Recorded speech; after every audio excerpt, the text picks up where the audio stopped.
There it is.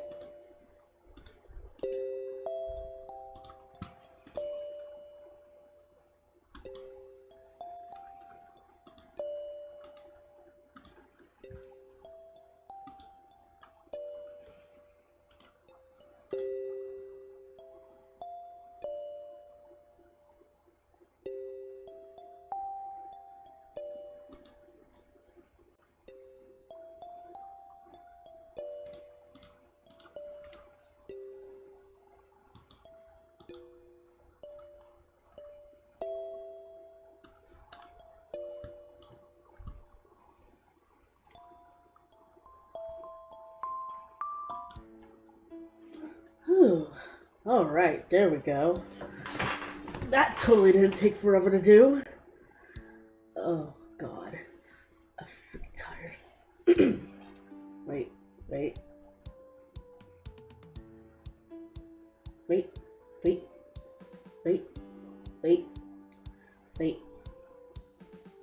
Ah, come on. Ah, there we go. Much better. I can actually see again. Hello, hi. Hello, welcome from today. Welcome from tomorrow, welcome from the past, the present, the future. Hi, it's me, Lafayette Dio, #1 guardian of the boundary, and now a simple doll shop employee, who's definitely being underpaid. I'm totally telling you this for a reason, no other reason. But anyway, hi, hello, sorry it took so long. I completely forgot that I did have work in the real world today, and the fact that the doll shop, was going to be overrun with nursing students. I didn't even know that there are nursing students in this world. I mean, I guess I probably should have, because otherwise why wouldn't there be a sense of medical science within all of the magitech going on, huh? But they were less than savory today, let's put it like that. But, when are they not? Oh, God, also, sorry, my glasses keep fogging up, and I'm just trying to fix that because it keeps messing with my eyesight. I really should make an actual glasses toggle next time. Even though... Come on. There we go. One thing's for sure, I finally fixed my tracking for my expressions. That's why you'll see a little bit more different expressions going on with me today. I'm not sad in any way, it's just that I'm still testing out my tracking. So it kind of senses as me being sad when I definitely am not. I had a decent amount of dinner today, had a really delicious horchata, and also basically don't gotta go to work till like 12 o'clock tomorrow, so I am chipper besides the fact that I am exhausted from like 3+ weeks of non-stop work every single day, every single night. But hey, what can you do? Right? Yeah. Yay. Smile. If I smile, no, the disgust will go away. Let's see. Come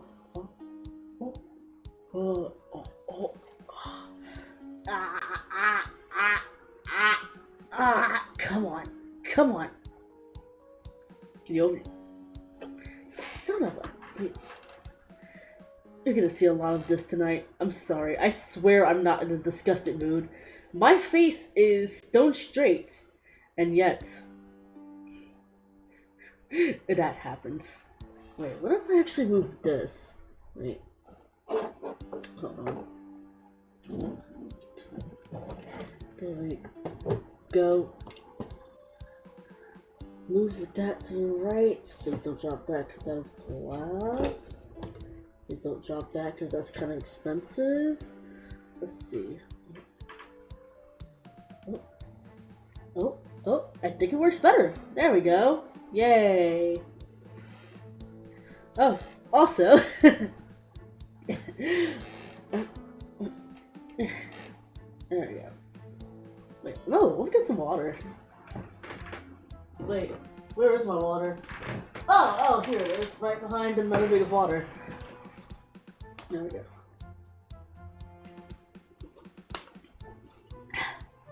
There we go. Also, I got an asset made. My very first asset too. It's an apron.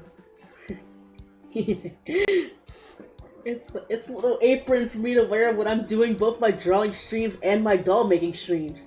To which I have to say, sorry I wasn't able to do the drawing stream earlier this week.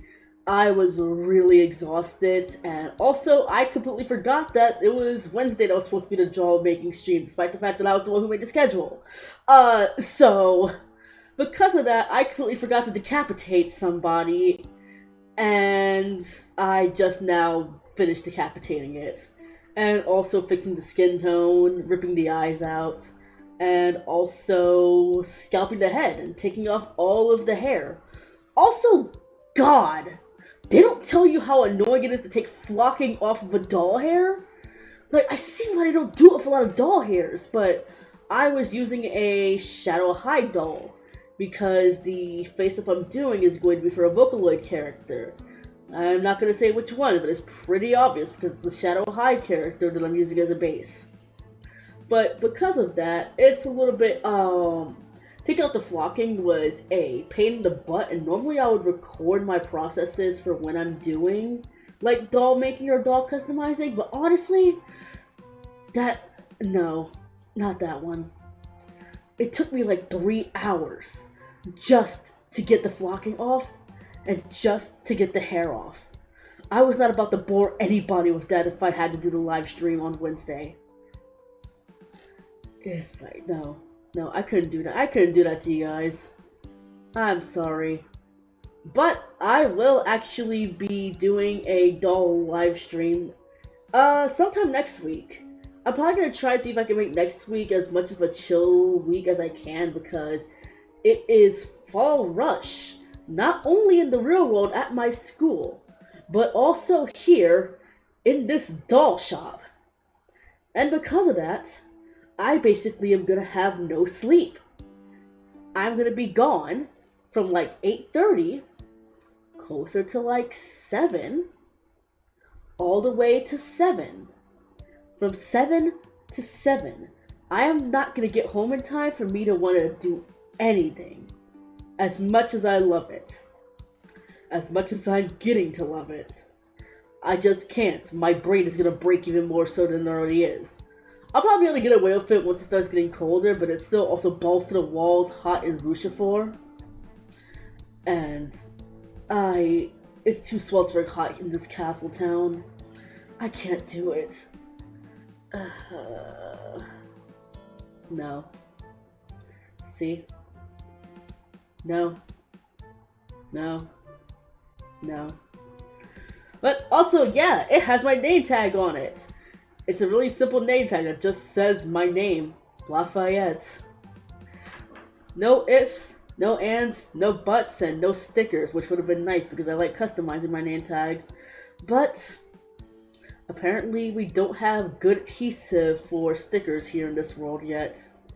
That'd be nice to add, considering the fact that we could probably get a decent amount of income going along with that. If only I knew how to make adhesive. But, as I said, today is going to be a drawing / 3D stream. Honestly, I'm gonna draw as much as I can today, and then if I still have energy for it, I might start on the 3D part. It takes a bit for me to actually do it, and I like sculpting more in Nomad more than I do in Maya and Blender, since with Maya and Blender, you kind of have to block them out first. I mean, you have to block it out with anything that you do. But with Blender, you have to like slice everything first after you block it out, and then start sculpting, which is kind of a hassle.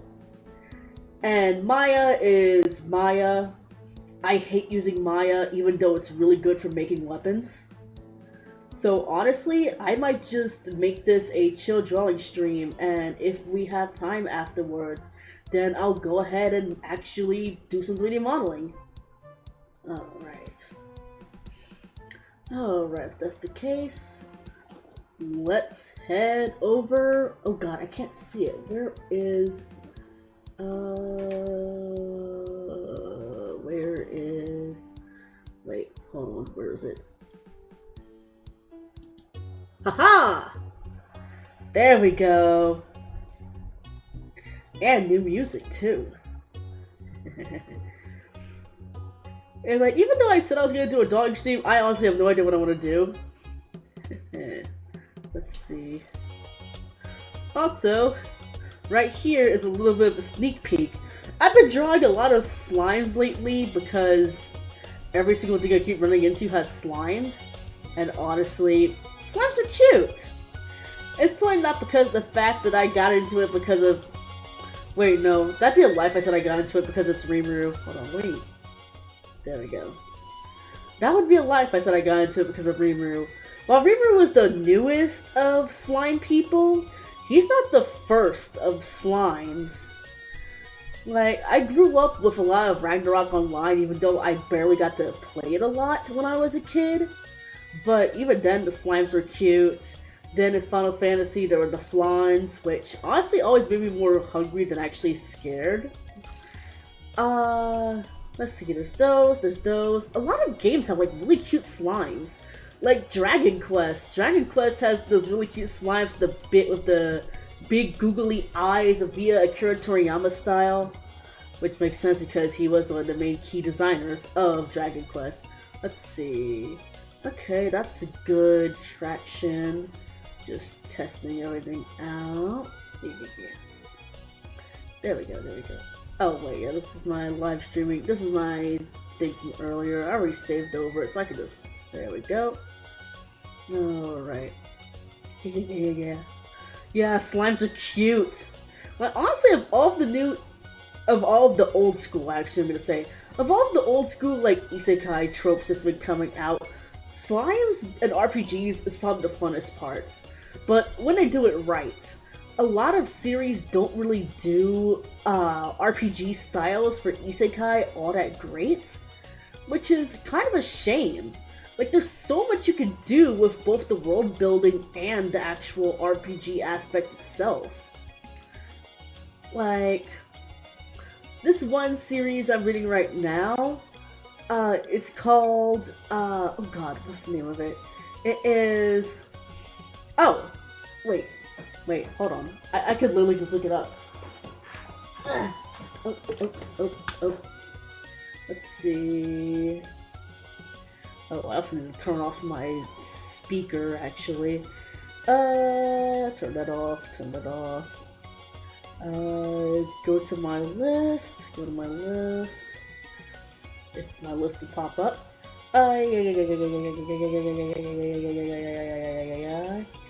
Not that one, though that one's really good. Not that one, even though that one is suspicious. Akiraku Geijo. No, it's not like Akiraku Oni. No, yes, no. Where is it? God, how many things am I reading at the time? Ah, there we go.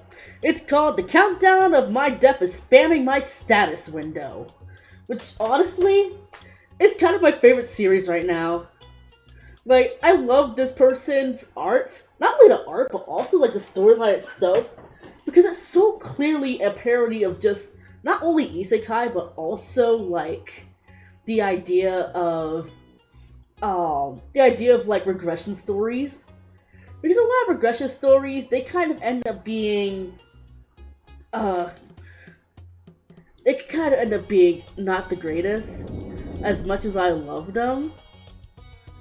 Like, a lot of it could end up being really repressive, because it's like, oh, main character ends up getting dragged into another world. They end up becoming, a villainess. 9 times out of 10 a villainess, because the Akiraku Reijo genre is really popular right now. And then they basically take over that person's body. We find out nothing about what happened to that person's body, or the fact that, oh, maybe they died, lol. And they pretty much either become a good girl, quote unquote, or they decide to go full on revenge mode, but then lose out on that revenge mode after they fall in love with the person that they were supposed to destroy. Which, honestly, kinda shit. Kinda really shit. Why would I want to read about you basically doing an I can fix him for a character that has been established as being the worst? Like, there's no point. Why would I want to watch that or read it? And even then, most of the time, they're just like, oh no, they're so misunderstood. They did this because of the fact they were trying to protect the villainess. Then I'm like, then fucking do it. Aren't you in a position of power as a prince? It doesn't even matter if you're like a collateral prince or a freaking, like, ducal prince. Like, you have some aspect of power, even though, like, the general politics prevents you from doing certain things. Especially if you've made, like, connections within high society. And even if you didn't make connections in high society, if you make connections with, like, the commoners, and you get a lot of them under your support, then you can get a lot of traction out of that. We don't really get a lot of commoner villainesses anymore. Like, I know it's the whole, oh, living the dream, I'm nice and rich, but I'd rather be nice and rich without the whole politics thing. Like, you think I'm here in a doll shop? Do you really think I want to actually go through all that? Hell no! But also, yeah, the main character is funny as all hell. I feel bad for her legitimately, because even though she wants to, you know, be with her Oshi, actually watch him not only, you know, suffer, but also want to be like, man, but he's so cute, I want him, in many different versions of the word. It's just, she ends up getting basically stuck in a situation where it's like, oh yeah, by the way, if you don't complete this, you're gonna fucking die. Like, the status window is almost like a half an enemy in the series, and it's actually really entertaining, because that means the main character can't do whatever the hell she wants when she wants to, or at least she can, but it's restricted by certain things. And she's not even all-powerful either.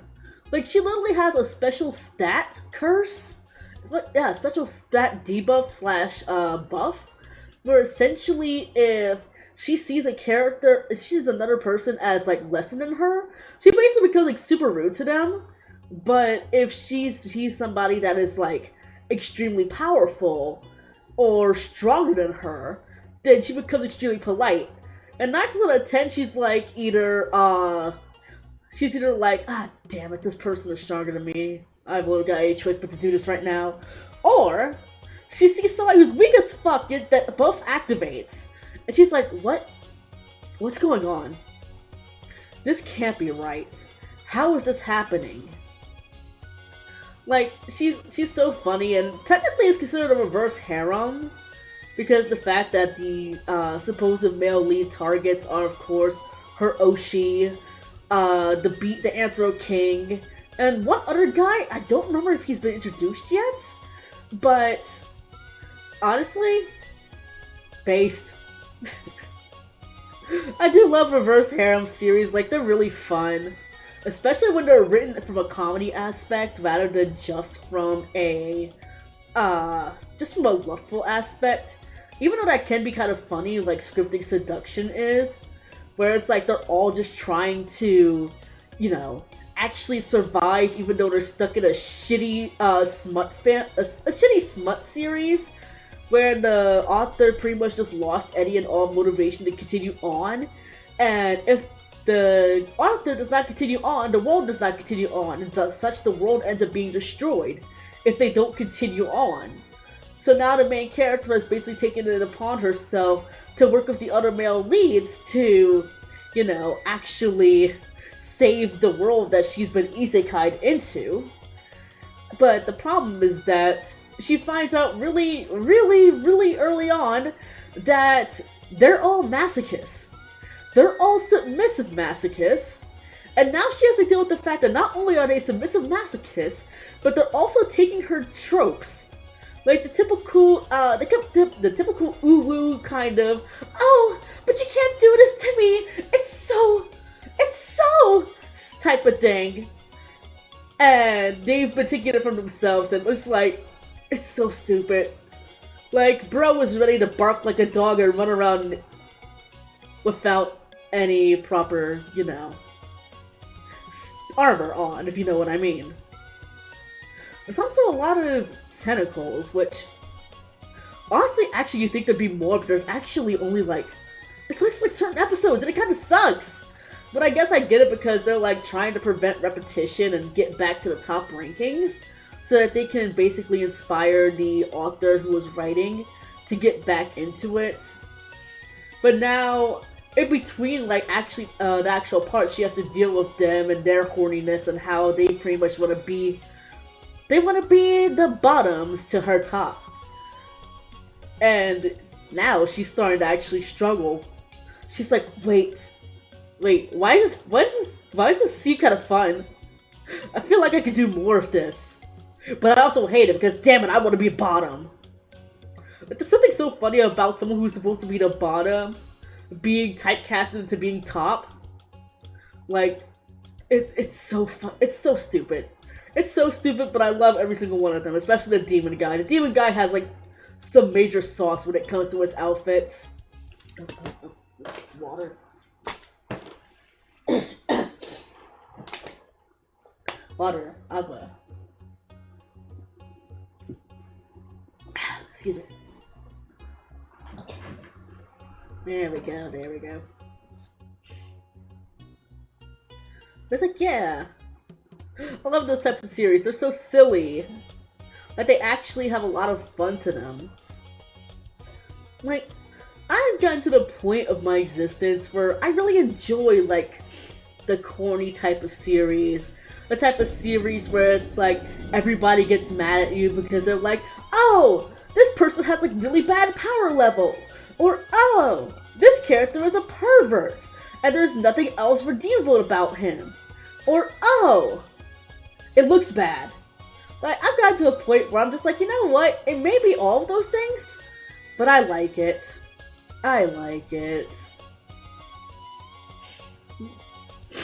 Oh. Let's see. I kind of don't know what kind of style I want to do for this one. It's like, if I have to say anything, drawing dresses is probably my worst aspect. Let's see. I could probably do like a more corset design, but that might make it too busy depending on how I do it.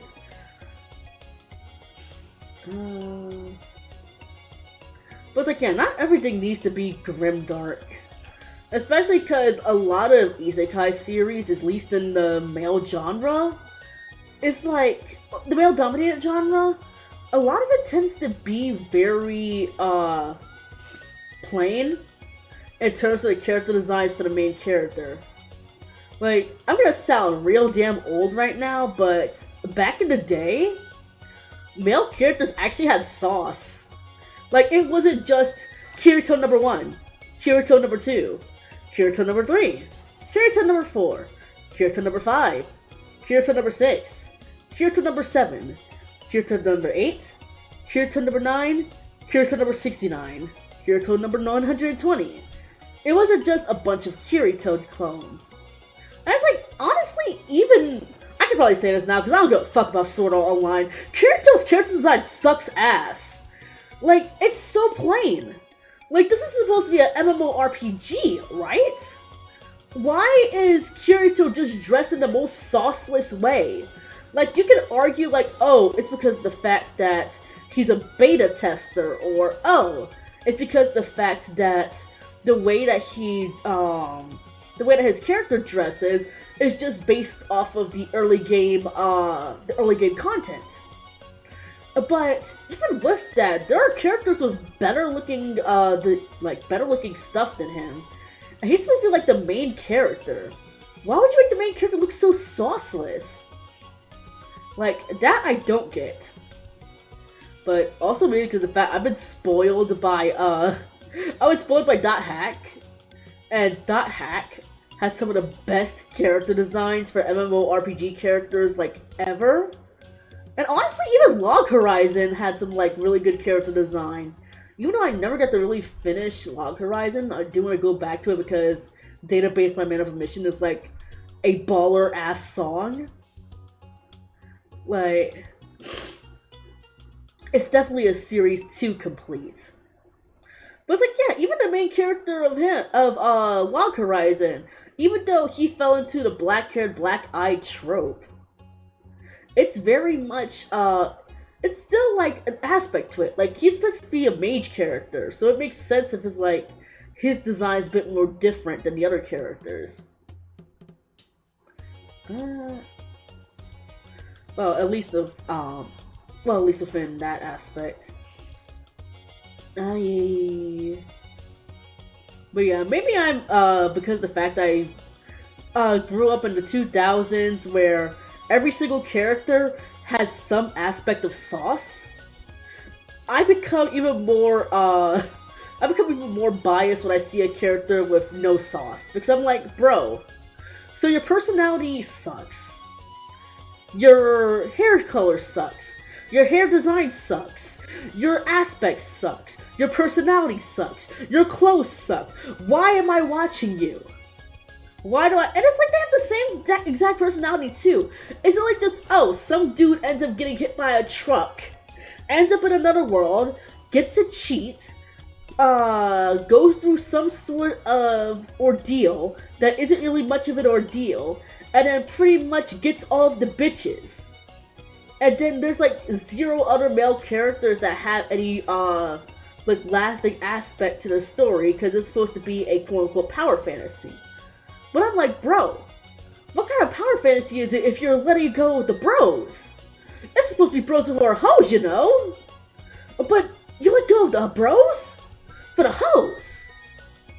It doesn't make any sense. Like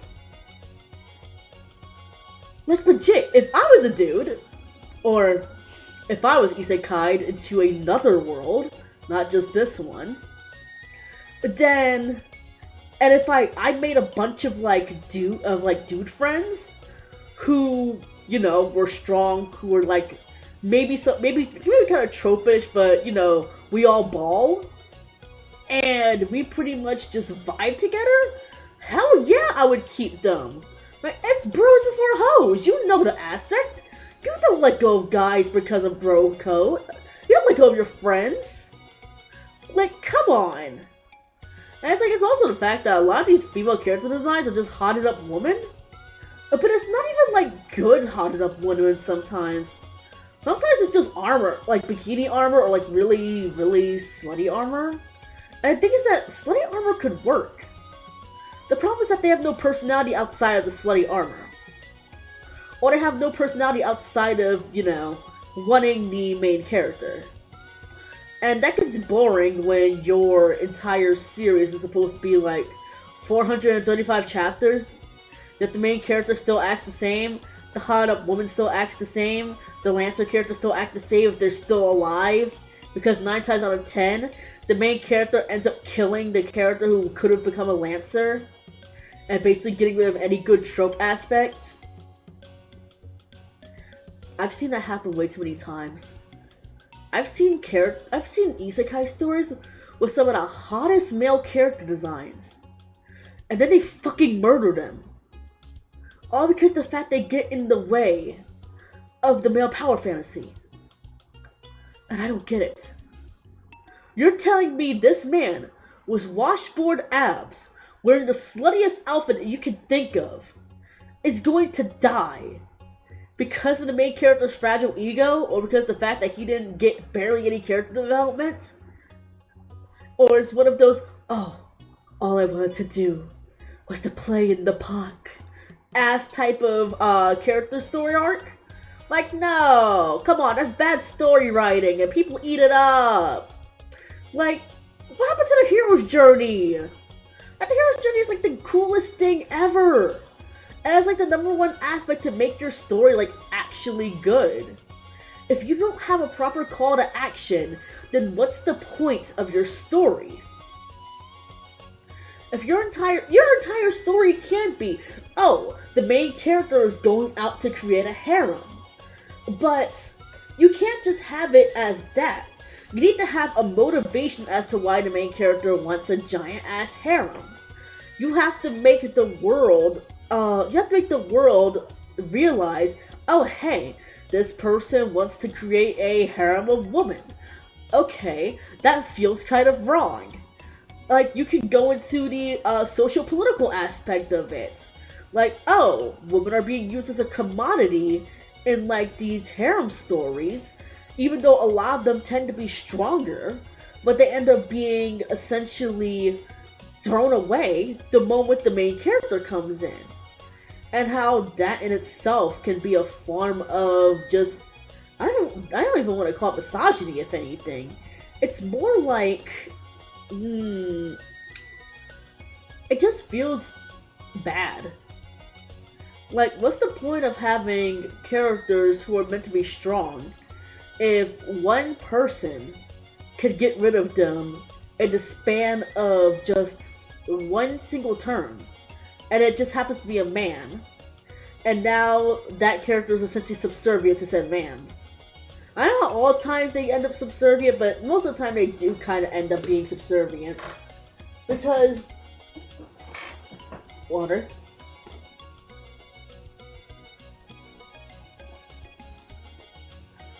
Because... yeah. They're like hyped up the entire time. And a lot of times, I don't even know if they actually show off what their power is after that long. Like, they just kind of become background characters. And why, if nobody else is going to care about the background character, why should I care about the background character? Ooh, do I want to do like a ribbon design? Like, ribbon design is cute. And that's another reason why a lot of people are going into the Reijo category. Especially the Akuyaku Reijo category. Somebody did like a really good video on it. Like a really good video essay. And honestly, I agree with a lot of it. Because heck, when you're in a place where you get to be, like, where you get to kind of like rebel against the system, and you take that aspect to actually rebel against that system, to make yourself or other people's lives better, that's cool. And God, what's another there's a really good series that I read like a while ago. I think it was One Within the Villainess. Or no, yeah, no, it wasn't One Within the Villainess. It was The Villainess Wants to Die. It's one of those like that. But essentially, the main character gets fucked over. Like, I've never seen a series where the main character gets so fucked over, and yet somehow gets a happy ending out of it. Like, the series was actually working against her. And, wait, V-I-L-L-I-A, villain, V-I-L-L-I-A-N? Wait, no, not I-A-N, V-I-L-L-A-I-N. The Villainess Wants to Planet. No, that's a sadist one. Kill the Villainess. Oh yeah, it was Kill the Villainess. There we go. Yeah, that one was fucked up. Like, legitimately, I think Kill the Villainess was one of the most morally fucked up series in terms of how the way the entire story happened. Yet, it had to happen that way in order to really explain what's going on. Because it's like with Kill the Villainess, the main character is basically stuck in a role. Like, they've been dragged into another world, and even though they tried to die, they tried to commit, you know, they tried to end they tried to end themselves multiple times. They tried to run away, anything that they could do in order to get back to their own world. Yet, what ends up happening is that they're either stopped before it can happen, or they end up being saved at the last minute. Or the injury just ends up straight up disappearing. Like, something is preventing her from actually dying. And when you put it like that, it's scary. Because what is this force that's preventing you from actually, like, dying? Making you essentially pseudo-immortal until the time comes in the storyline where you're supposed to die. And it's like, a lot of characters are kind of beholden to the storyline. And even though you try to change up some aspects in order to save yourself, there's still things happening in the background that kind of ends up causing it to, you know, become even worse. And honestly, I really do want to go back and read it again, because even though that series pissed me off a few times, the gratification you get from realizing that everybody got what they deserved is so damn good. Like, everyone got what they deserved.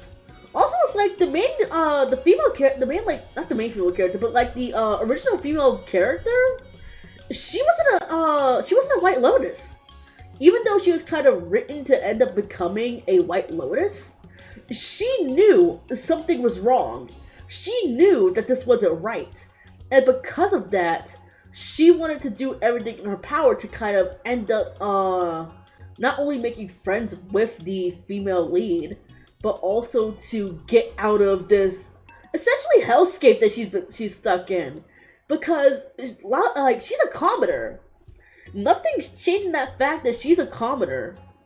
And the problem is that she is being courted by a prince. And they don't play it off as being like, oh yeah, haha, it's a love between like two different classes and such. Like, no. They see her as like, oh, you're kind of expected to do this because you're a lowly maid. You are acting as like kind of like the prince's playmate, but you need to back down when it's time for him to actually get married to a noble.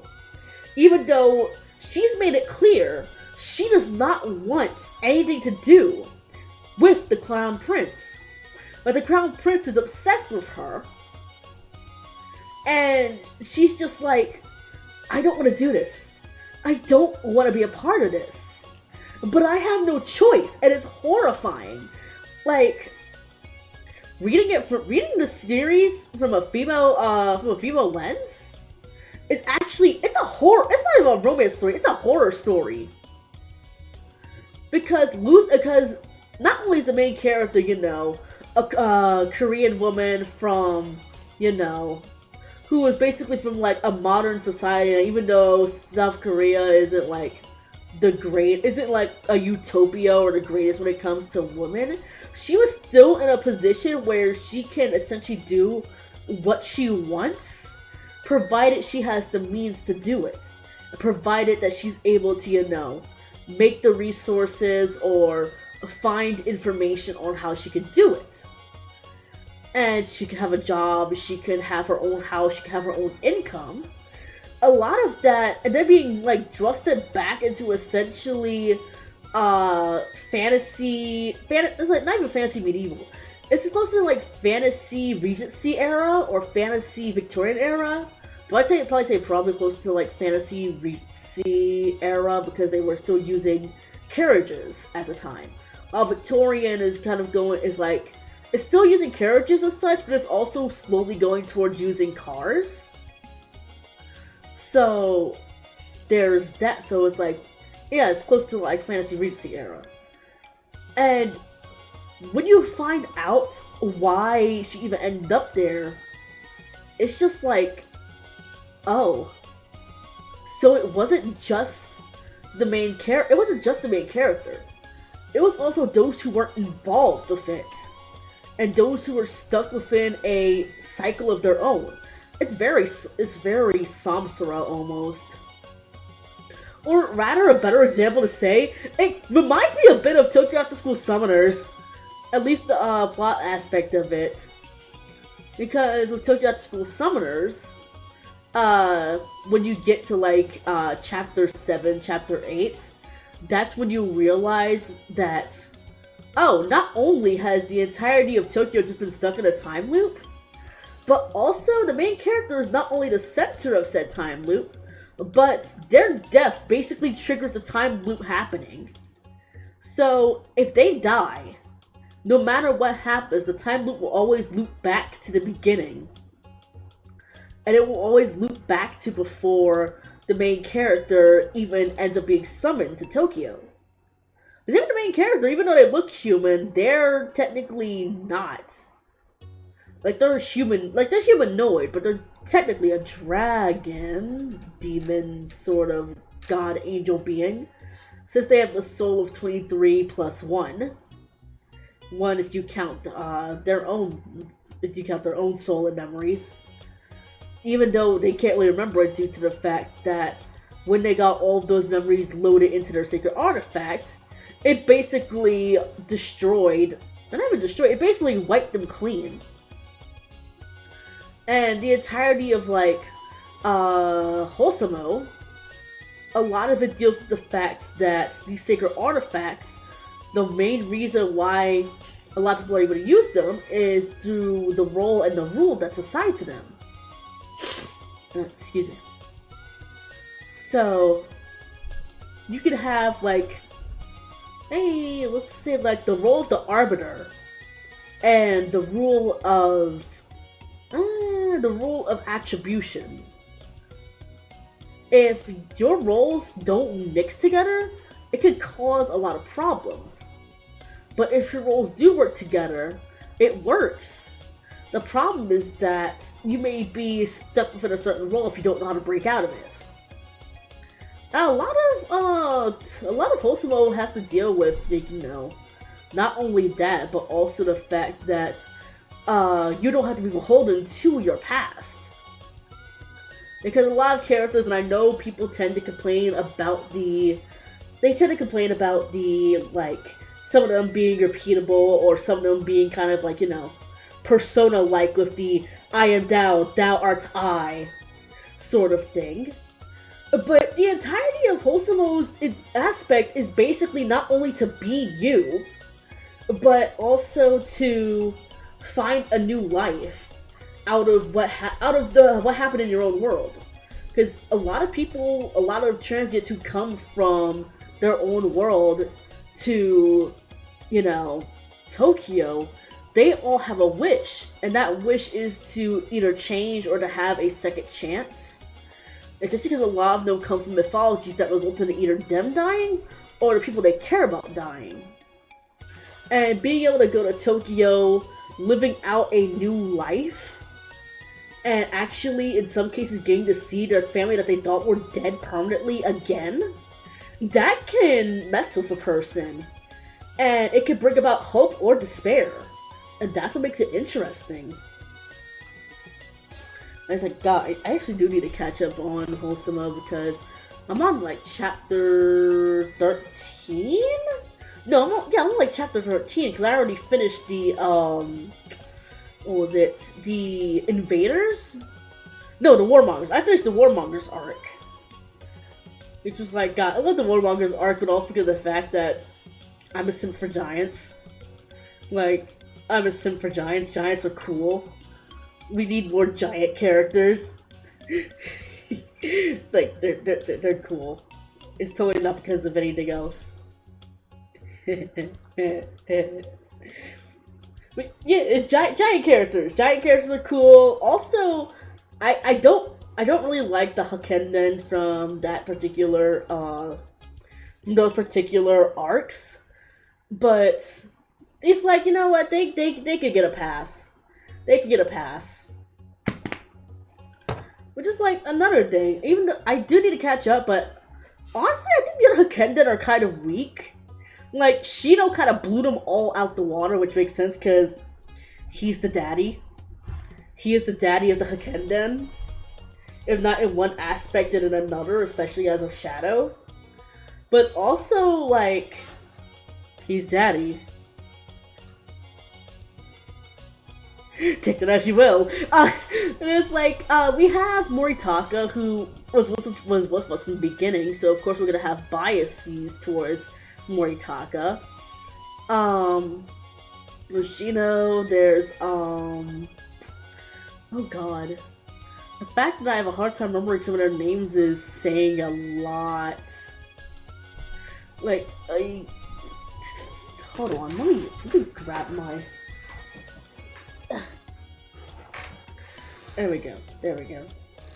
Gosh, I wish I could pull up my browser right now, but that's gonna be too many things. Let's see, not Hakenden, Wholesome, Wiki,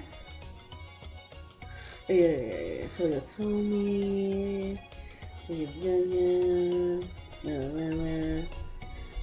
do they have them split up by rank now? Wait, no.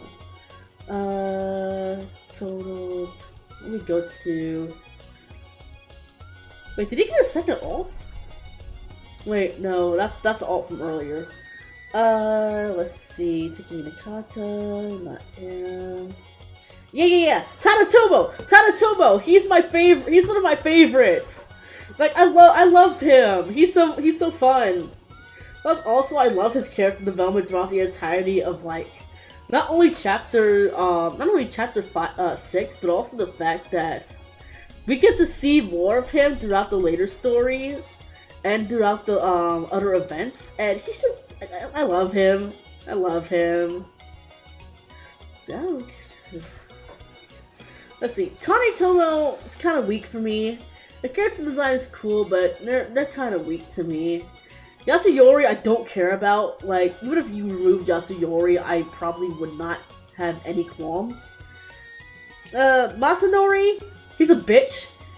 He docks the main character in one of the chapters I'm reading.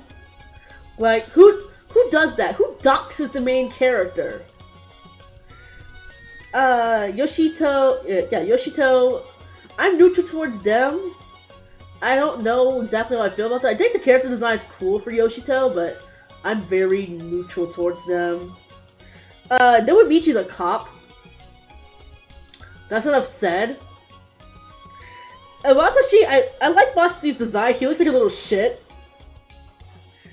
But it's like, yeah, the ones I mainly like are Tadatomo, Moritaka, and then Masutake. Did I already mess up his name? Asitake is a type of mushroom, if I remember correctly. It is Masashi. Yeah, it was like Musashi, but missing the mu. Cause yeah, it's Masashi, and then Musashi is spelled like Musashi. But I get, and they use different kanji too, so it's like, thank God Musashi. Musashi's also a little shit in this game too, but Musashi falls into the interesting aspect in Wholesome because the fact that they are another character who basically I hesitate to say even screwed over. It's more like they ended up being kind of amalgamated by all of the memories that came back through using the sacred artifact with Musashi Miyamoto. And because of that, the original owner of the body is asleep. And has like a little bit of awareness, but I don't know if they have all of the awareness. Which is a whole other terrifying can of worms. Like, there's the fact that if you have too many memories in your brain, not only will it overload, but you'll either lose your memories, straight up die, end up accidentally reincarnating somebody, or no, just straight up probably the most safest one is the fact that you'll lose your memories or fall asleep. Like, it's a scary, like genuinely scary like aspect of the lore in Wholesome, which is why they also tend to limit how many rules that somebody can use, and also the fact that certain rules can cause exceptions to happen if they clash with somebody who uses the same rule, which helps it with, like, you know, it's very much a like, oh yeah, somebody can have like the same rule or the rule of the same ability, but they're not beholden to basically being the number one, because there's a chance that, oh yeah, you may be good at this, but this motherfucker over here can counter you. Or hey, you may be good at that, but that motherfucker has the same one as you. If you try to fight him, you're gonna screw us all over and cause an exception to happen. And also, wait, hold on, let me adjust myself.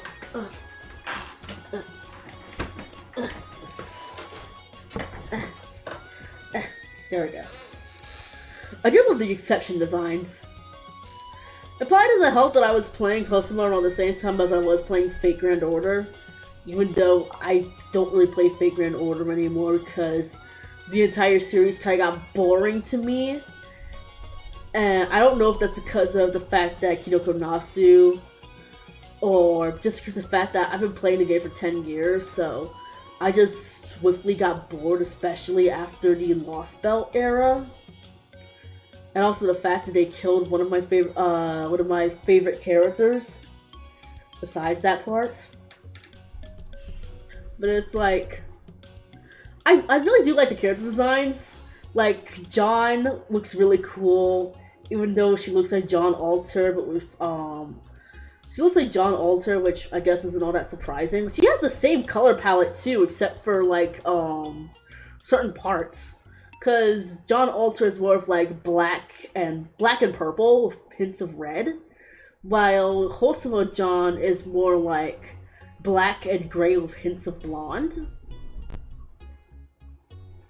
What was it? I like, wait, fuck, what's his name? His name left me for a second. Not Yasu Tori. Not Yasunaga. What's that fucker's name? Oh, Sana Yukimura! Sana Yukimura, yeah. Like, Sana Yukimura, I really like his character design, even though he just straight up just looks like Sana Yukimura from Sengoku Basara. Like, that's honestly probably the funniest thing about him, is that he just straight up looks like Sana Yukimura from Sengoku Basara, but with, like, you know, shorter hair. Fisher King is cool. But I really like Bomb Bomb's character designs, even though sometimes they can be a little busy, but I do like that busyness to it. Fisher King is cute. Fisher King is cool, especially when you have his, especially when you meet him in the dungeons later. Dora is cool. Dora is probably like my favorite, especially because you do get to see him speak in the later chapters. It's like, yes, let the exceptions speak, it's been too long. Also, Yogg-Sothoth.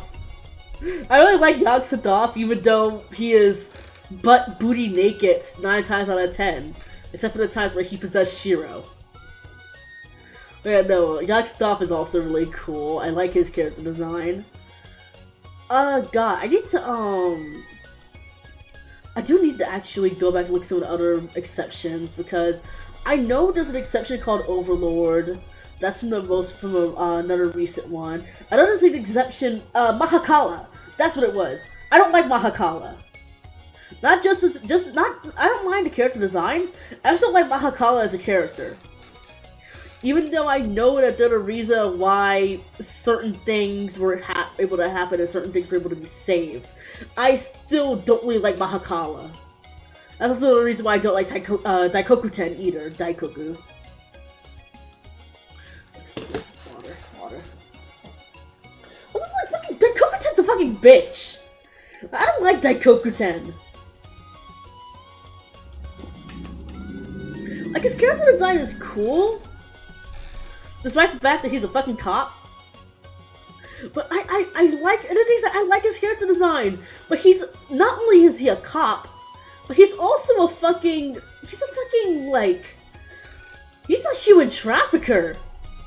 And why you can argue the fact that some transients aren't human, they're humanoid and sentient, which makes it human trafficking. And then he just straight up actually traffic like actual Tokyo residents, which makes him a fucking human trafficker. And it's like nobody says anything to it because it's like, well, he's a part of the police force. So there's not really much of what anyone can do because he's the police chief. Which adds another more fucked up thing to the whole aspect. Because even the like lore in terms of like how society works and how some of it was messed up. Because it's required that not only the fact that a transient has to be registered in higher education in order to gain residency or like get support to be in residency, but it's also the fact that they have to if they are a transient, they have to have their non-human aspect showing. So like if it's like, say for example, they're a Oni. Let's say they're an Oni. They have like horns, like pretty even if let's say they're really small horns, they're like almost like nubbies. And besides the fact that they have that and they have like tattoos, they look human. It doesn't even matter if that's the fact. They have to wear their clothes in a way that shows off their non-human aspects. And because of that, there's like specialized stores for like transients and also Darians and like other characters, but that's fucked up. Like even a character like Taro Mighty, she looks like a normal ass human. She has to have that. I don't even know if like the floating fish thing is like seeable to like other people besides those who can use sacred artifacts. But she has to have that thing floating around to basically prove that she's not human. And even Toji, he's the only descendant, and also racist for like a good quarter of the first part of the game. But that's also like self-racism and actual racism. But he looks like a normal ass human, besides the fact that he has two blue horns that glow a la Rin Okamura from Blue Exorcist. And other than that, he looks like a regular ass dude if you just take off his horns and flaming water-like presence on his horns. Even Suzuka Gonzen. Suzuka looks like a regular human but has horns, so she has to wear her outfit. She has to wear her hair accessories in a way that makes it look like she's not human. And I think even like characters who became transients, or not transients, characters who became like non-human, I don't know how beholden they are to that rule. Because it has to imply that they either are from transient descent, in which that's the case, they have to follow the same rules, even if they were born and raised in Tokyo. But also there's the fact that, like, how does that work into certain things? Oh god, the more I think about it, the more my brain hurts. Oh god, but also there's the fact that, despite the fact that a lot of these things make, no sense, there is, like, a bit, I don't want to call it a utopia, no, fuck that. There are certain aspects of, like, transient and human culture in Tokyo that basically kind of mix and meld it together to make, like, a whole new type of culture. Which is really fun and interesting, especially from a lore standpoint. One thing I do find fucked up is the fact that, there's a very real non-zero chance that, if you don't gain sponsorship in Tokyo, then you can either get forced to live in the slums as a stray transient, or in some cases you can get deported back to whatever world you came from.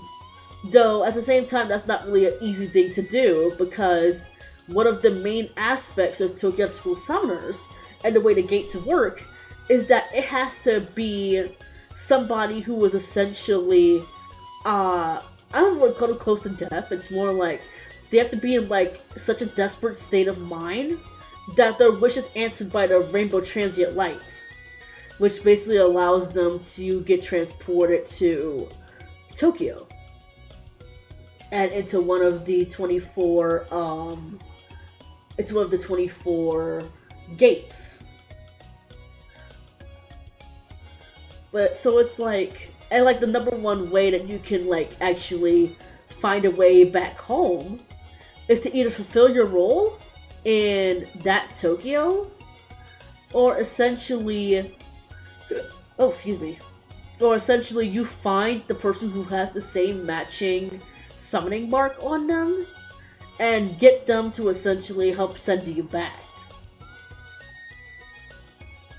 But the main character actually shares, like, a decent amount of summoning marks with other characters, which makes sense because of the main character. But it's not really, like, I don't want to say stated. Excuse me. It's like sometimes they end up sending the characters back, other times they're just like, oh yeah, by the way, I'm gonna come back because I have a summonable character. Hehe. Or because I would think, well, besides Mr. Spoiler, there's not really that many people who share the same summoning emblem as the main character, and that's for a reason. Not every summoning mark is the same. Every single character, every single transient, and every single human who plays the game has their own summoning mark. So like a good majority, like, if I remember correctly, it is the main character, Toji, Shiro, Moritaka, and I believe Kengo and Ryota. They all have their summoning marks on their hands, which is a really popular place. Well, some people have their summoning marks on their legs, they have it on their thighs, they have it on their tongues, their feet, their butt, like Yasuyori does.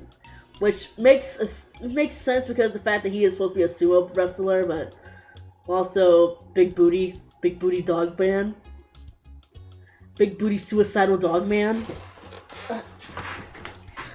Oh, there we go. Just almost though. But also the character designs in Hosomo are like really fun. But I generally love a lot of the character designs, and even Bomb Bomb. I don't know, actually, if it wasn't even Bomb Bomb. Bomb Bomb is one of my favorite like actual artists for Hosomo. Like his art, it's really expressive, and it's like really over designed. But you come to appreciate every single character. And it's like he could draw Bara characters, he could draw furry characters, he could draw twinks, even though he doesn't draw twinks all that much. He could draw female characters. He's well-rounded. I like it. Then it's like, oh god, a lot of guest artists and a lot of famous voice actors actually act in Hosomo. Like Joji Nakata, who voices Kirei famously. He also voices Ophion. He voices Ophion from Tokyo School Summoners. A lot of the Straw Hat Pirate crew is actually in Hosomo as voiced characters. A lot, like a few of the Sanzo party are there. Like what's the name? Tato from Seven Ghost. Their voice actor is here. It's so cool. Like it's so cool how it's very much a bar furry game, but it's also very much an LGBT game. But it's so fun. You can find like whichever characters you like, whichever voice actors you like, and you can get something out of it. Unless you're a Gamma fan.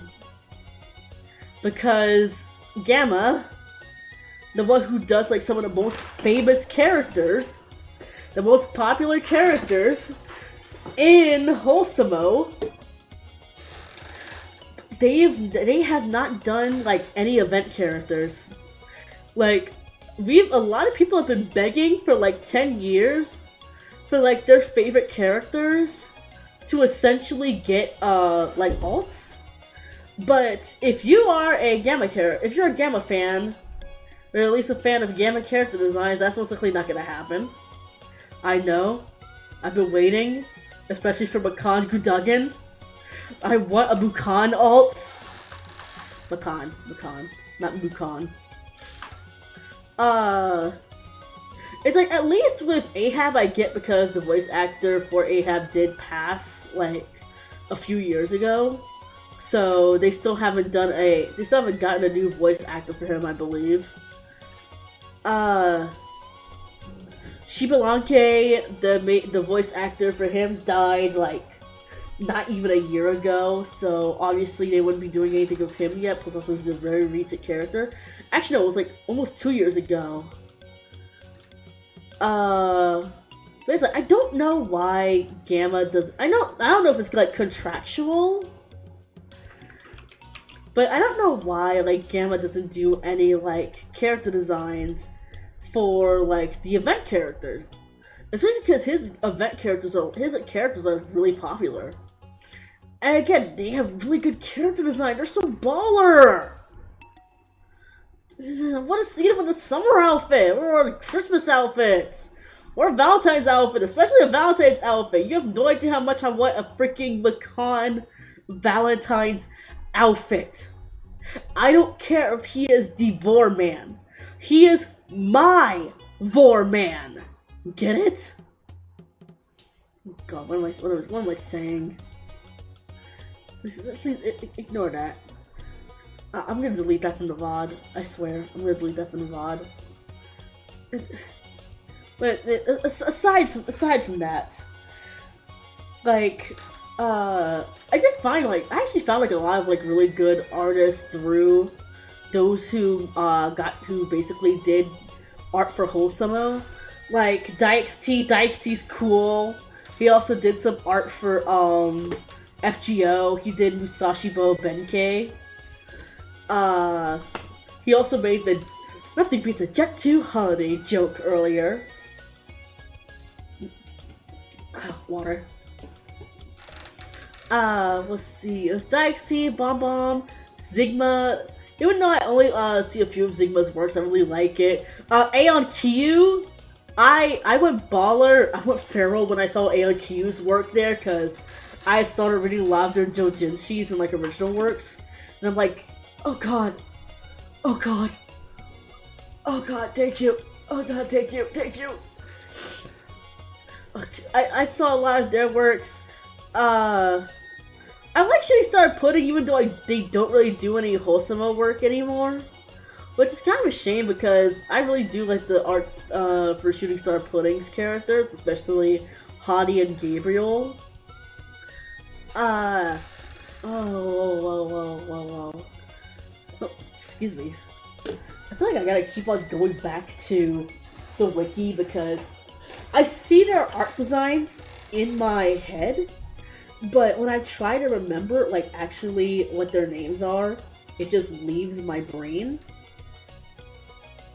But I guess that's probably just this is the thing. Kinoshi Tojiro, I like their work, especially with the Hakenden, even though I don't like the personalities of a lot of them. Also, Moritake's was like copy Yamaguchi, which is cool. Yeah, like Kinoshi Tojiro, I really like their art. Oh god, the server is acting slow. Let me add an extra.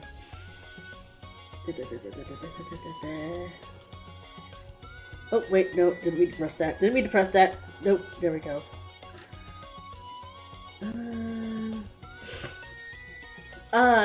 Ichiboshi's cool in terms of like their bird designs. One of my friends is actually really into Ichiboshi's bird designs.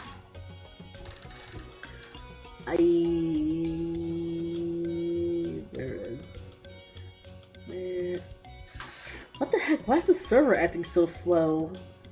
Or is it like stupid freaking? Let's see. Do I dare to go on my off my Wi-Fi just to get the character list? Okay. Please don't charge it. Yeah. Interruption was changed. Just give me the list, please. Okay, I think the fucking server is down again. When is the Wholesome server not down? I think if the Wholesome server isn't down, that means rain is pouring somewhere. But it's like, yeah, even though I doubt it would never happen because a lot of it's mostly mainly furry artists who work on Wholesome. Even though a few of them have done other stuff outside of furry arts. I wish like some of my other favorite character designers would actually, like, you know, make a character for Wholesome. Like, I know it wouldn't happen, but I would love if Akira Amano did a design for Wholesome or anything out for a game, really. Like, God, I love her character designs. Got to Kill Him Reborn was my childhood. Like, I pay so much, I'd actually wail, and I know I shouldn't wail. Like, fuck. Like, God, honestly, even though I know he's still, like, a newbie in the manga sphere, I want to see, like, some character designs by, Takeru Hokuzono, the artist who made Kagurabachi. I'd like to see his work in some games one day, because his brush strokes are so goddamn good. Also, Kagurabachi is fucking lit as hell. Like, I was in a truther before. I was in a truther like a year ago, but damn, I'm a truther now. Oh god. Which is like also a funny thing. Even though they're not on the. Even though they're not at the very top, I am going to do a video, probably a live stream, on making Chihiro and Hakuri from Kagurabachi. One, because I have a fuck ton of black, fabric, but also because the fact I bought 2 body types, I bought 2 Y body types. So, and I have a bunch of like Nendoroid heads from, not Nendoroid face plates from when I was doing custom Nendoroids like back in the day. And so I'm like, oh hey, why don't I just take all of these and use like full-size bodies or like 12 scale bodies to make some new characters out of them. Even though I still need to do my Nendoroid doll, Diavolo from Obey Me. I mean, I'm gonna do all of them eventually. I do have a list for all of the dolls I want to make, especially in the near future. One of them should be coming out possibly next weekend, if I have time to do like editing and such. That one should be coming out soon. I am gonna do the faceplate stream, the face up stream, the face up and pattern stream. If I don't do it next week on Sunday, then I will do it the week after on Monday morning. Wait, no, not Monday morning, because I'm gonna be at work. I will do it Friday. Yeah, I'll probably do it like Friday evening around this same time. Yeah, there we go. Around that time. Yeah, hey, the list finally came up. Sweet! Yeah, Ichiboshi's cool. Ichiboshi designed Hakumen, and Hakumen, God. I love to be stepped on by her. I'd love to be stepped on by her. She's so hot. It's very... She gives off very... She's fucking hot. She gives off such hoochie mama vibes. God, Mephistopheles is cool. I've gotten over my lust for Mephistopheles, so I'm neutral towards him. Absol's cool. They're still really new, but Aeon Kyu, God, would I pay to get another Aeon Kyu design? Fuck.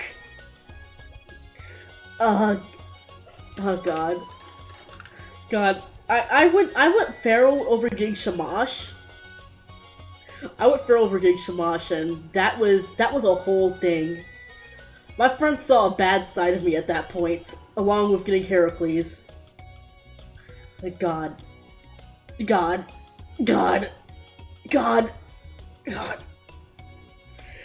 Bombs work. I'm also a very much big Toji fan, which is probably another reason why I really like Bomb.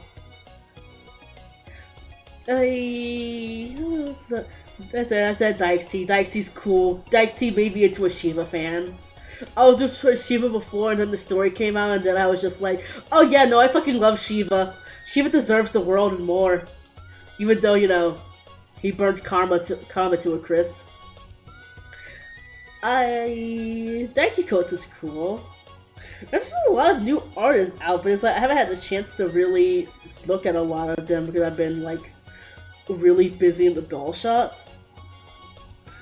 And there's even some people who are like they either recently came in or they were like AR designers, and then they became like full-on character designers, which is so cool.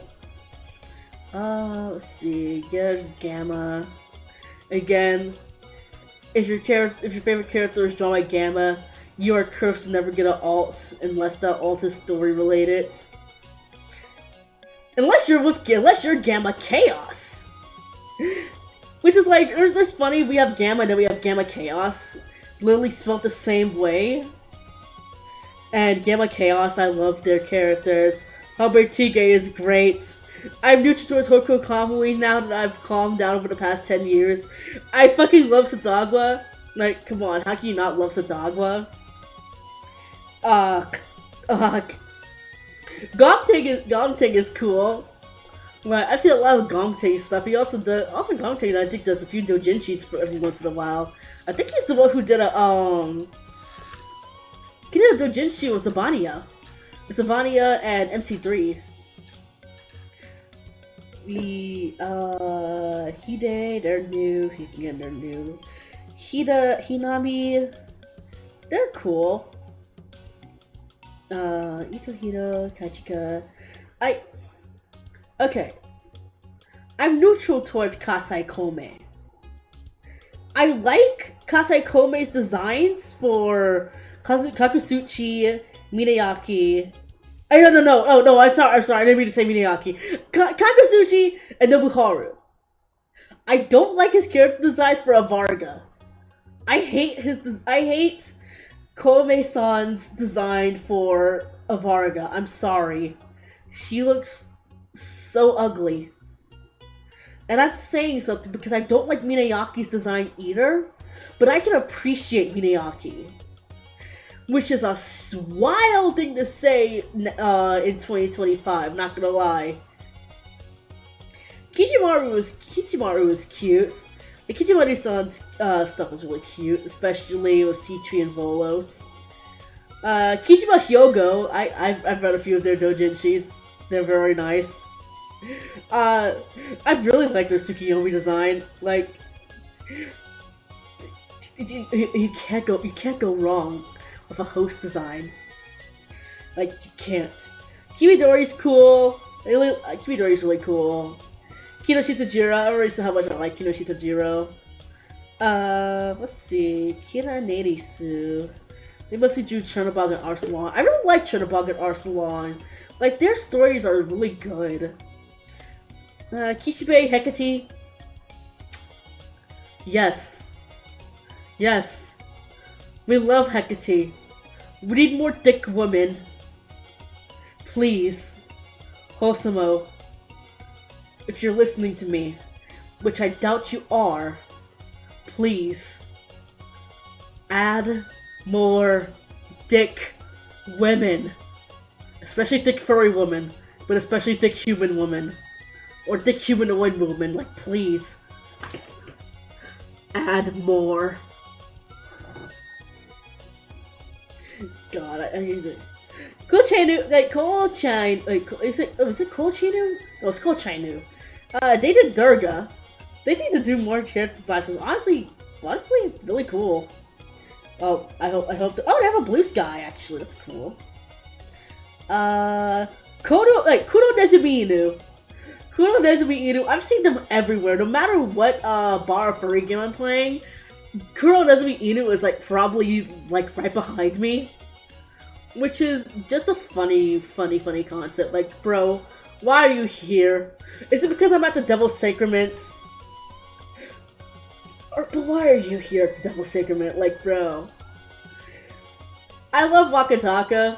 Like, I know he's kind of plain, but all the secrets he's hiding, it just hits in my lore senses, and I just wanna freaking, I just wanna, and also he did Sanzo recently, it's really cool!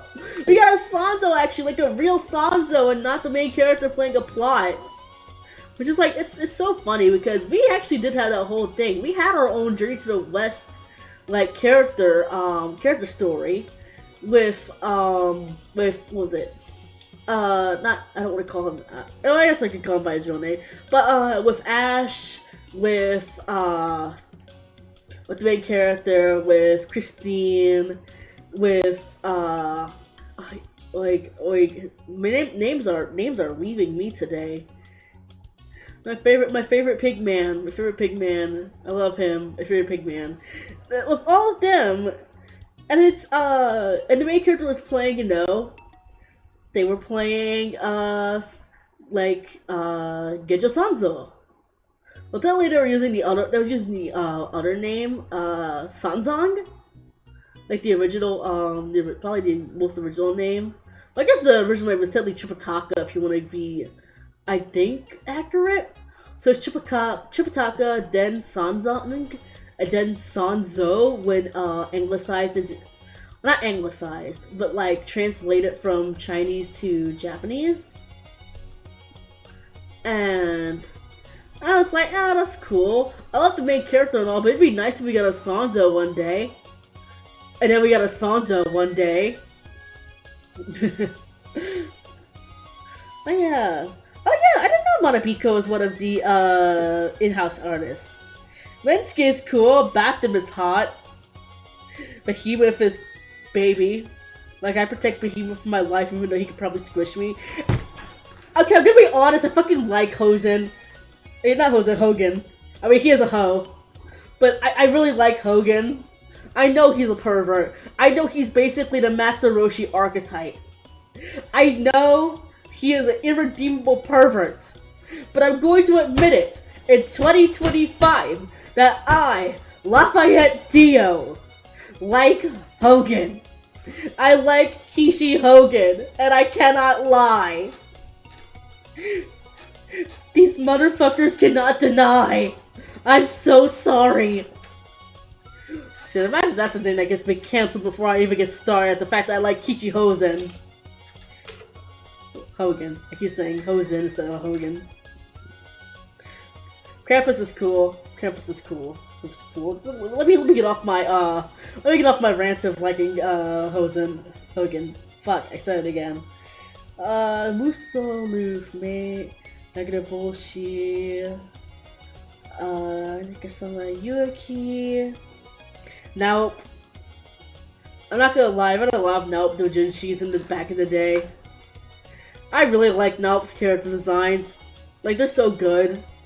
Especially Tetsuya. Like, fuck, if I could make another doll or figurine, it'd definitely be of Tetsuya. Also, like fuck, the amount of resin needed to make a Bara character is ridiculous. You're better off making them out of freaking vinyl. Like, vinyl would be cheaper.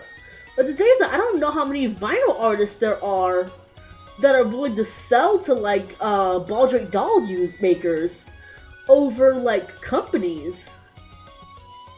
Which is, like, that'd be so great, because it's, like, vinyl is, like, used for, like, mass production, especially for, like, fashion dolls.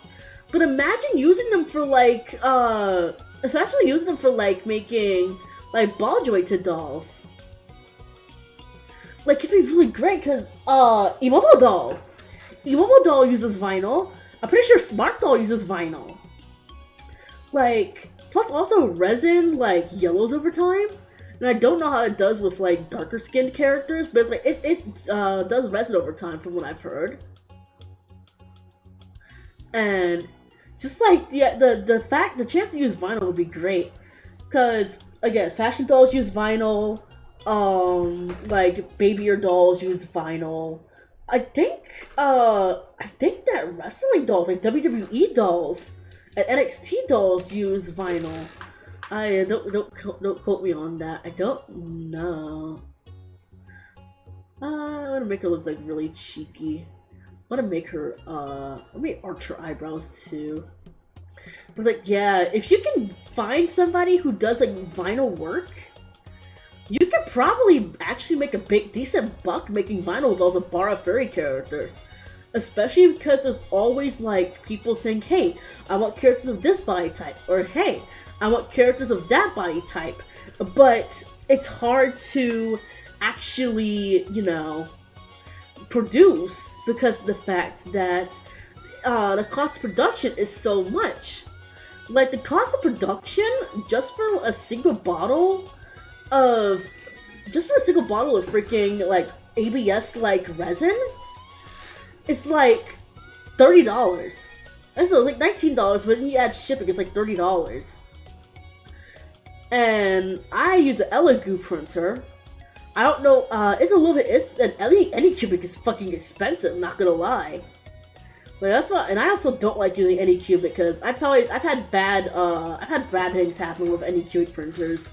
Like, I remember I literally just used the one in the lab in the Castle College.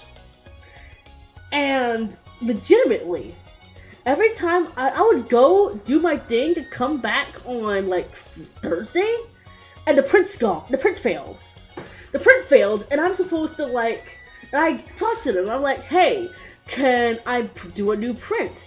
And they either be like, oh no, the person who is over that isn't here today. You can come another day, or it's like, oh, we don't know how to do it, or oh, we have to wait for somebody else to do it because it is a public printer. even though there was nobody else on like the actual queue. I was the only person on the queue at the time. But it's like the funniest thing that made me actually stop using them and start and actually made the investment to buy my own resin printer was when they said, "Oh yeah, we ran out of like resin, but if you want to buy your own resin and then print it here, then you can do that." And I'm like, why would I do that?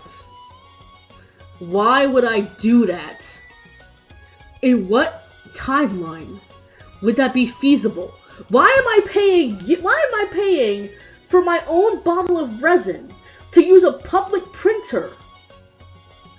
Like, come on, I know they give you a certain amount to use every semester, but make it make sense.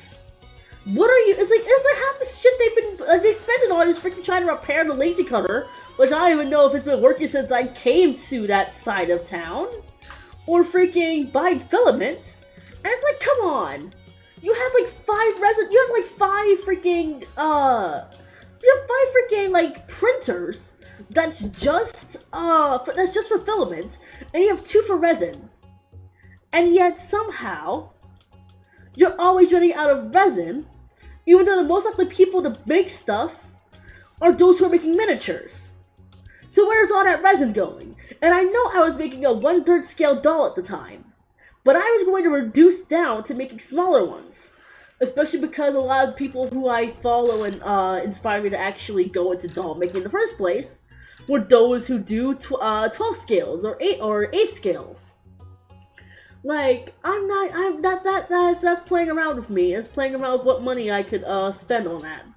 And it's like, hell, as a student, you get like discounts for actually working with, for actually using, like, you know, Elegoo. So why would I stay with Anycubic? Even though a lot of people I know use Anycubic. Like, one people I know uses Anycubic, actually.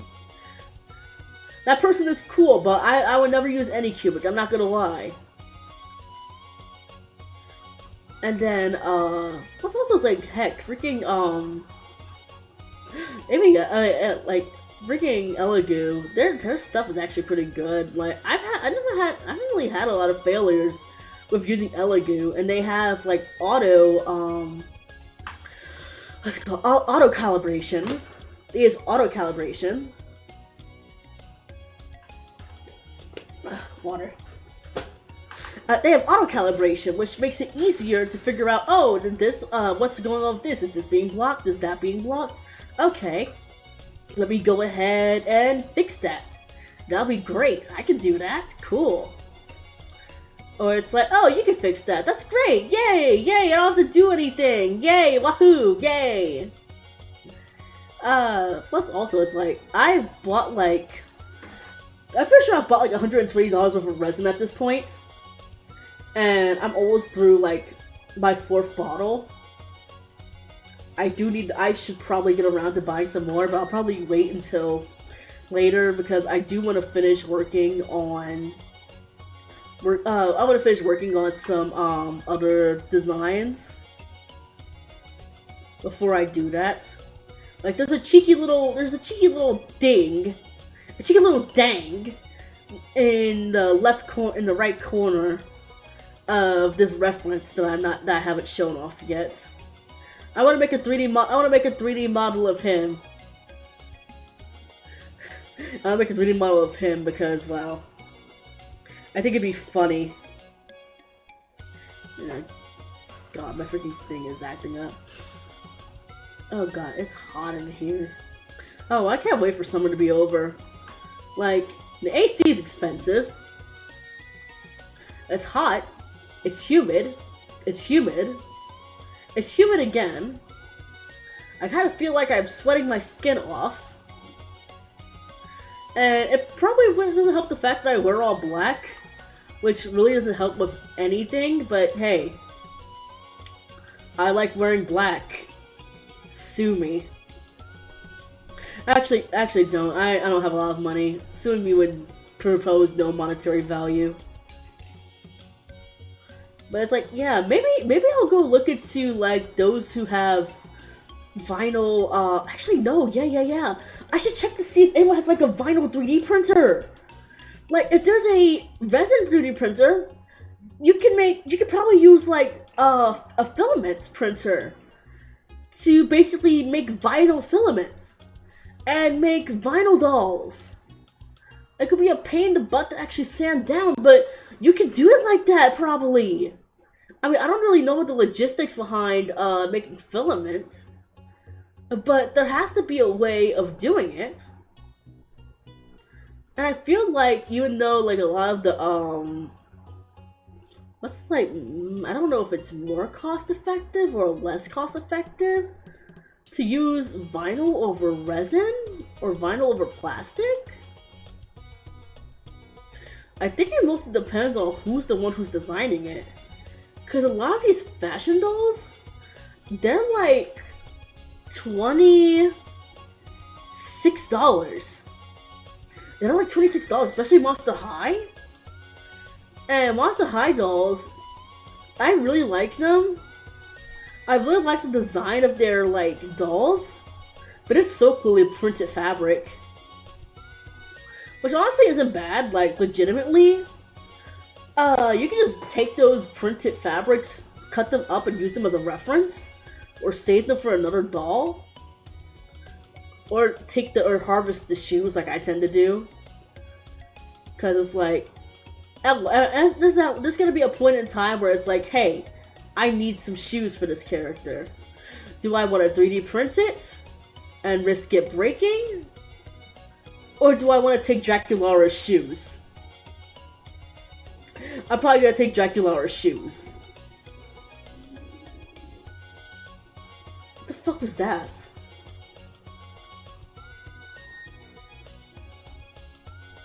Is that a fucking motorcycle? Huh. It's like, yeah, pretty much, I never really got into, like, actually watching the storyline of Monster High, which I guess makes sense because I was an adult by the time Monster High even came into my radar. I knew it existed. But I never, like, it never, like, came across being, me being like, oh yeah, this would be fun! I'd like to get into this. Like, I never got into it.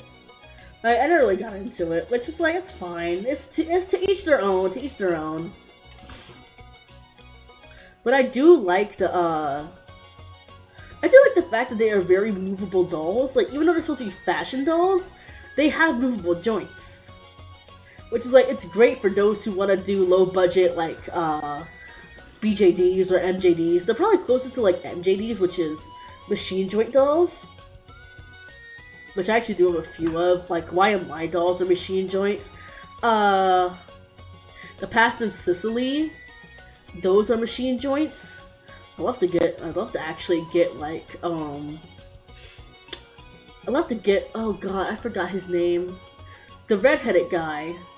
I'd love to get his, him, if I ever got any of the, Past the Sicily ones.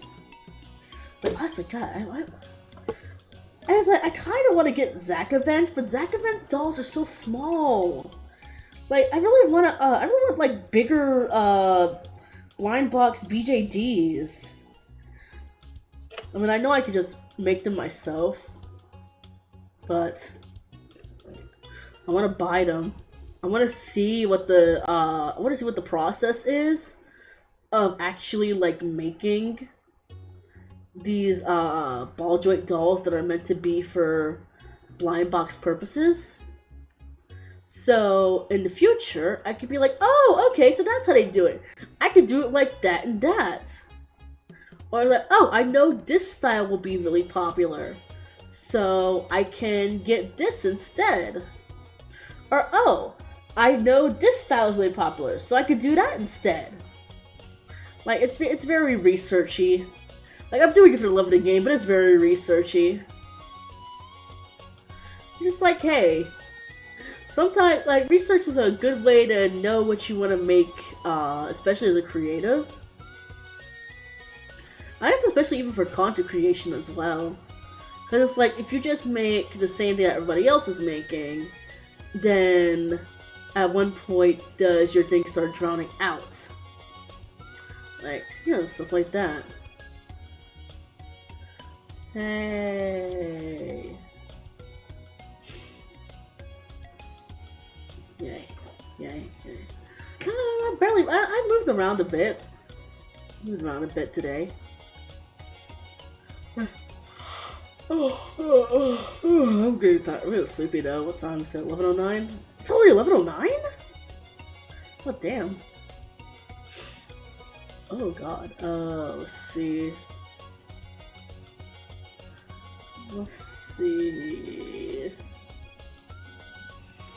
Ooh, but it's like... I have an embarrassing amount of dolls right now, actually, that are just meant for doll customizing. And I have, like... Yeah, I have 3 that I have, like... No, I have more than 3. For ones that I bought specifically, for, like, you know... It's a cute doll, I want to indulge in it, I want to buy it. They're cute. I have...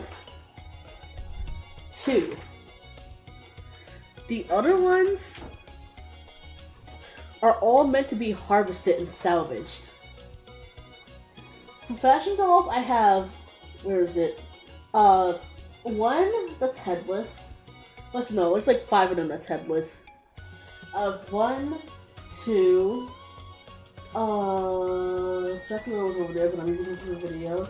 There's 2, 3, 4, 5, 6, 7, 8, 9, 10. Because I forgot I have that Gal Gadot themed Wonder Woman one, which I'm gonna harvest the head of. Yeah, I have like 9, and then I have a bunch of figurines. Let's see. For Nendoroids, I have way too many in terms of like body parts.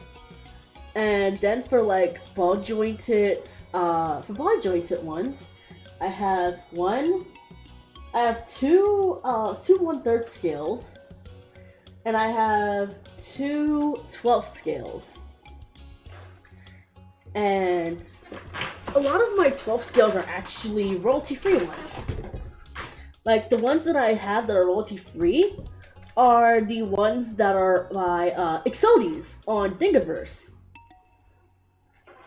Because esekai'd made a male ball jointed doll that is 1/3 scale, that I printed out 2 of them. One for a personal project, the other is for it's for a video that's going to kill me. Because, God, I decided to choose the person with the most intricate character design ever. I might have to 3D model bird feet. And that's horrifying. Not because of the fact that I don't want to model bird feet, but because of the fact that I have to model bird feet and toes. I hate 3D modeling toes. I don't know how you freaks who like toes manage to do it.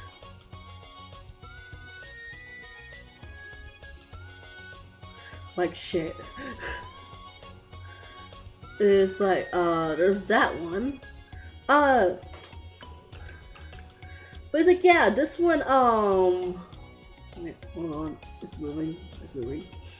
But yeah, this one that I'm working on right now, it's from, the doll I'm working on right now is actually from one of my all-time favorite Vocaloid songs. And it's like, I originally listened to it during like a Project Diva, and I was really obsessed with that when it was still a thing, and Sega wasn't a bitch, and Krypton wasn't a bitch. But it's like, Knife was like really good. Oh shit, I said the name.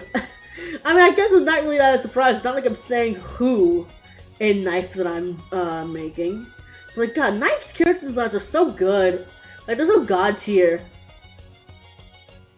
Like, fuck, I love them. If I had a chance to, I would make like all 3. But for now, I'm just making one. Because also, fuck, lesbians rule. Especially in that song, even though they're doomed. Hey, you can't go wrong with a bit of a doomed lesbians timeline. Let's go. Oh. Wait, that's a little bit too. Oh, okay. Yeah, cool. I saved it. I actually did not mean to save it this time.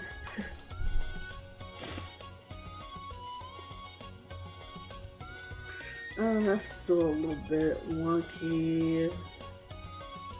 But it's like, yeah, I love Knife. Knife is such a good song. God, what's another good song from Project Diva? Oh. God, there's a Kaito song that I really like. I can't remember the name of it right now. It's not Unspoken Melody. Dozen Your Solo, top tier song. 10 out of 10. Favorite White... Did White Flame do Dozen Your Solo? No, I know White Flame did, what the heck's the name of that song? Suki wo... Not Suki wo Mateta. That's Kenshi no Nezu. Suki no... I can't remember it right now. This is Kaito songs, Project Diva. Oh, sorry. All of my songs is just freaking, all of my things is just for Google search this entire time. Let's be honest. My brain is not good at remembering shit when I need it to. Oh, Snowman is really good. Snowman by How Yossi is really good. Like, gosh, that was really, really good. That was fun. Yeah, Shanti's alright. I like Shanti, but it's like, it's not my favorite Kaito song. Cantrell's cool. Cantrell's a classic. Oh wait, Urotanda! Urotanda is so good. Like fuck, that's my favorite parody song. Like Urotanda, Hainoni Hainai, wait, Haiwoni Haini, wait, Haiwaini, or Ashes to Ashes. That was a really good song. It has my favorite Kaito character design of all time. Dozen Your Solo is really good. Yeah, I know my, things on 20%. On the Rocks, I was neutral towards. Like, I love Kaito and Meiko. Sometimes I'm like, I'm neutral towards them. Idol Radio! That's the name of the song! Idol Radio! Like, gosh, that one's really good. Like, Sotsuki no Kami-sama. Panedidia is really good. Snowman, Dozen Your Solo. Wintry Winds isn't bad. I like Wintry Winds. But you'd think that there have been more Kaito songs. Like, I know it's Project Diva for Hatsune Miku, but it's like, come on. Where's some love for my boy Kaito? Like, gosh, I'd love, if I had the vocal range for it, I'd love to sing Panedidia. Well, that's also a lot of practicing that I have to do for it because Panedidia is a very, very fast song. Like, especially during the fake lyrics. And it's even like that for, that's another song that's like that, Panedidia. Yeah, I don't know the name of that one right now. But, Panedidia is really, it's like that. Another more of like, I guess like some, called a fantasy lyrics. Name.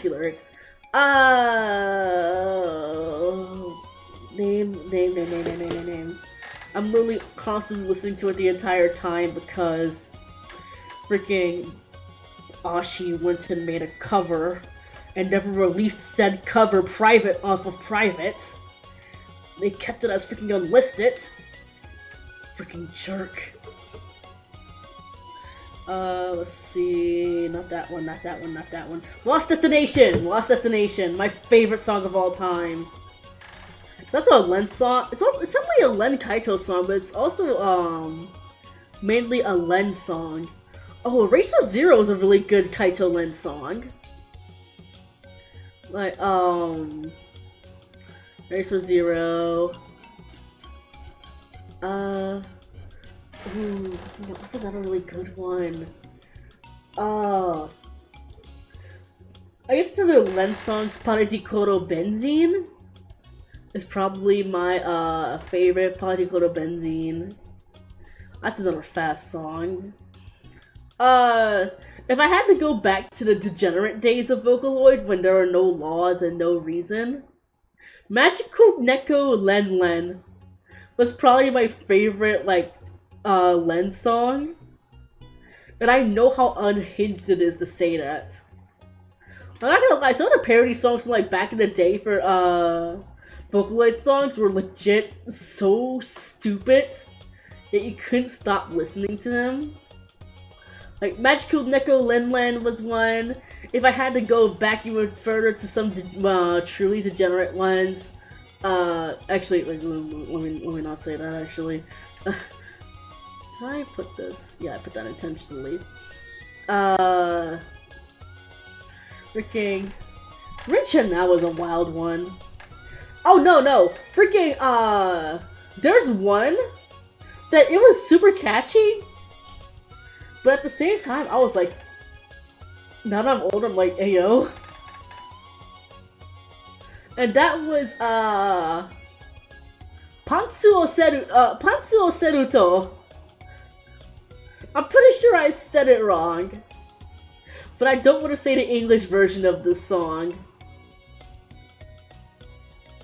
Not because I'm gonna get clicked out of context, but because, no, I can't. It's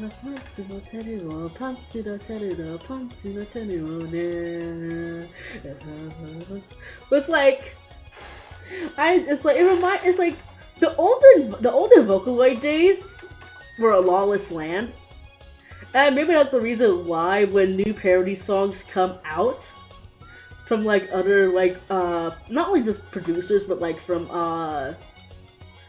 like even like VTubers, I'm like, oh man, I've heard worse. I've heard way worse, especially when I was growing up.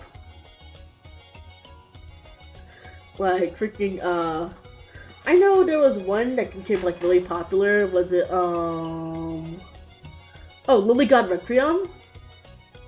I'm like, oh, that is like, I listened to it for the first time like a long time ago. And not only does it have a catchy beat, but also I'm like, damn, this is tame compared to some of the shit I listened to back when I was in middle school. It's like some of the shit I listened to back in middle school with the music videos, I'm just sitting here like, oh my fucking god. How did I get away with this? And again, this was back when the internet wasn't sanitized to hell and back. And it's like, God. I don't even think about some of the other Vocaloid songs that I really like. I like the lore-based Vocaloid songs. Like, what's his name? Not Wozak. What's his name? Mati. Mati's, music is really good, especially the lore aspects of it. Like, Judgment of Corruption is my favorite Kaito song from that entire, storyline. And also, like, one of the beginning songs, I think it was Clockwork, it was Clockwork something. It was a Clockwork Judgment. Not Compass. Bought these songs. Wow, it'd be nice if I could actually spell. Not these songs. Not Akuno, Leviathan. It is... Yeah, Heavenly Yard, yay! No, don't take me to Kai Yugi, that's not what I'm looking for. It was a solo Kaito song, I remember specifically. It was called... Wait, where is it? Wait. Kaito. Heavenly Yard, Kaito. Where are all the songs? That's weird.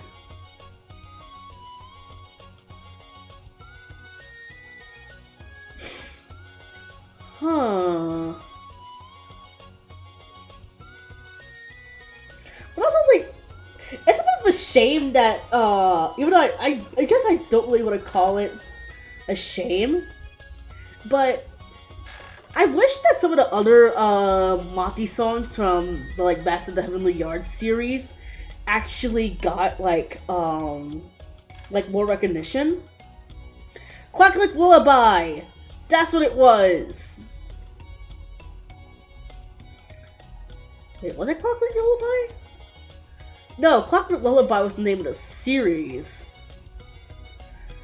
Because it was, oh my god, stop.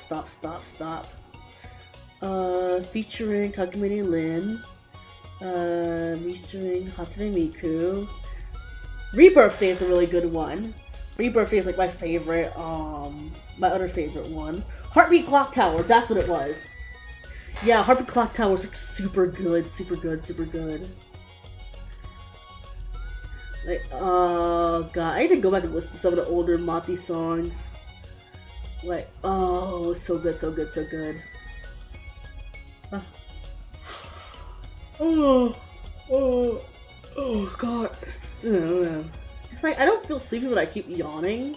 Which is wild because earlier in the day I did feel like extremely sleepy. But it's like, it's also the fact that it's like where I am right now, the temperature keeps fluctuating. So it keeps going from like cool to hot to humid to dry. It's doing a number on my skin, not gonna fucking lie.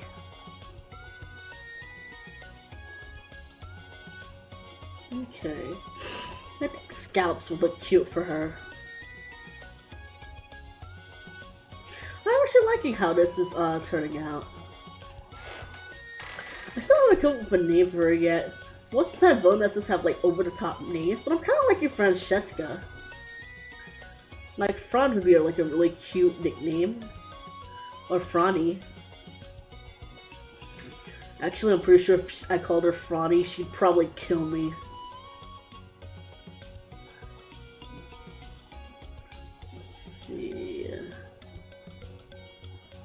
Okay, whatever. You know, I think I'm not gonna do the 3D to this today. I'll do it next week. Cause also what I want to do, I want to see if I can set up Nomad Sculpt so that it can Nomad Sculpt. So, oh, not set it up. I want to see if I can set up my iPad so that I can use Nomad Sculpt on there. That's what I want to see if I can do. And so when I'm streaming, you can see the POV from Nomad Sculpt rather than the POV from Blender. If that doesn't work, then I'm just gonna do it on Blender. I don't mind using Blender. I just have to like take some time to actually set it up and make sure the window capture is working properly. Well, like, yeah, I also got some new music for this one. All of my music has just been coming from it's been coming from Nova Syndrome, and a bit of Pixabay, but mainly like Nojisuma, and also yeah, it's Nojisuma, it's Nova Syndrome, and it is Komiku.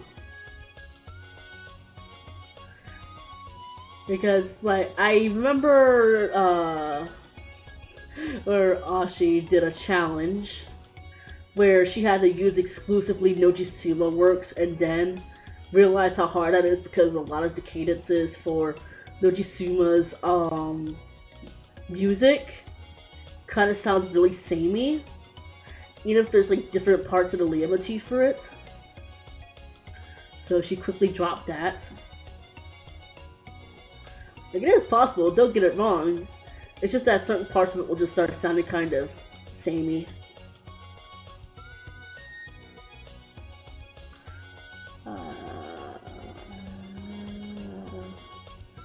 It's not straight, but neither am I.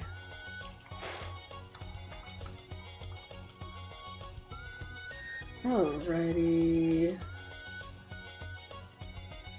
No, I do like Francesca. Isn't that the name of, the whip lady from Ace Attorney, Francesca von Karma. Like, yeah, no, that's a strong name, Francesca. Oh, wait, let me make that a little bit neater. But it's like when you're making a villainess, you gotta give her that true Ojo-sama vibes. Just like, God, the Ojo-sama trope is so good. I know some people get tired of it, but listen, if the boys can have their power fantasy, then let me have my Ojo-sama fantasy. Ojo-samas are great. Especially when they're well-written, well-rounded out characters. Rounded? Rounded.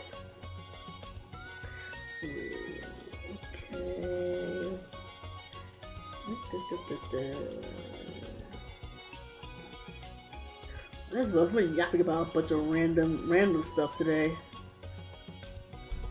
I was like, yeah, I like the drawing streams. They're really good for winding down. Yay. Yay, all I have to do is draw one more part. Oh yeah, this can lead in like this. Yeah, you can add it like that, and like that. And then I just need to draw her, right? Draw this part. Make it a little bit thinner right here. Yay! Franny. You know what? Maybe I will risk getting my shit kicked in for calling her Franny. Such a cute nickname. Yeah. There we go.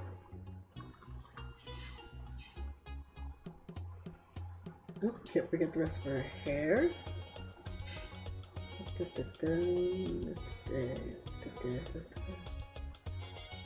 I'm sorry. It's like I can't get over the fact of how I'm just looking so weak and pathetic this entire stream. It's like I am feeling like actually really jolly.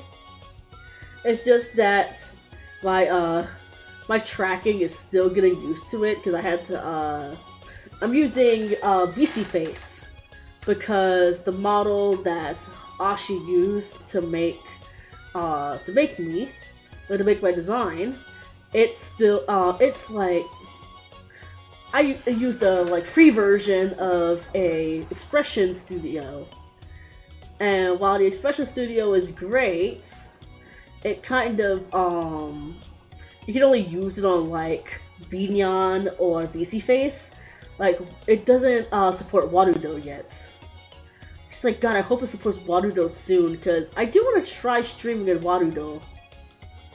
And if not, then I'll try and figure out how to stream in Binyan. But right now, I'm kind of comfortable with streaming in VC Face right now. It's easy to set up, even though sometimes my the tracking will trigger like other like stupid little things. It's working out pretty well. I like it. Alright. She looks like a chickmunk. I love it. Gosh, like people are talking about Alvin and the Chickmunks recently. Wonder why. It's not really. I know it's a series that people watched a lot when they were younger, but I never really cared for Alvin and the Chickmunks. That is the fact I never really liked the whole like helium voice type of characters. Like, I always thought they were stupid, and then also I found I tried doing the stupid helium voice thing and it never worked out. That's also why I was afraid of puffing helium, like a reasonable person. There we go.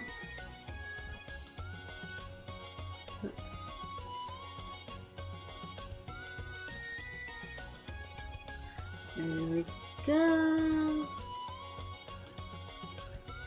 And then I'll add that on a second. I kind of like I want to make it thinner. Yeah.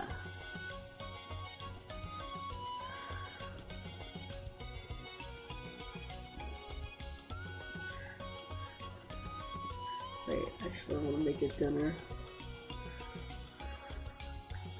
Let's just fix that.